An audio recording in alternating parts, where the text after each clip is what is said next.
పిల్లరా, దేవుడు ఎప్పుడు కూడా కోరుకునేది ఉంటే వెచ్చగనైనా ఉండాలి, లేక చల్లగనైనా ఉండాలి. నులివెచ్చని స్థితి ఉండకూడదు. అలా ఒకవేళ నులివెచ్చని స్థితిలో ఉన్నటువంటి వారిని నేను ఉమ్మి వేస్తాను, వారిపైన నేను ఉమ్మి వేస్తాను, వారిని త్రోసి వేస్తాను. ఈ మాటలన్నీ కూడా మరి దేవుడు జ్ఞాపకం చేసినటువంటి మాటలు.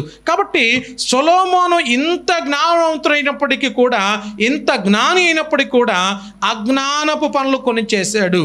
దేవునికి ఇష్టం లేనటువంటి కార్యాలు కొన్ని చేశాడు. అది దేవునికి ఆయాసకరముగా కనిపించాయి. ఒకసారి 8వ వచనాన్ని చదువుదాం. అదే 3వ అధ్యాయం 8వ వచనంలో ఏమంటున్నాడో చూద్దాం. ఇలా ఒక ప్రార్థన చేస్తున్నాడు 7వ వచనం నుండి. నా దేవా యెహోవా, చదవమ్మా. నా దేవా యెహోవా, నీవు నా తండ్రి అయిన దావీదునకు బదులుగా నీ దాసుడనైన నన్ను రాజుగా నియమించి ఉన్నావు. అయితే నేను బాలుడను, కార్యములు జరుపుటకు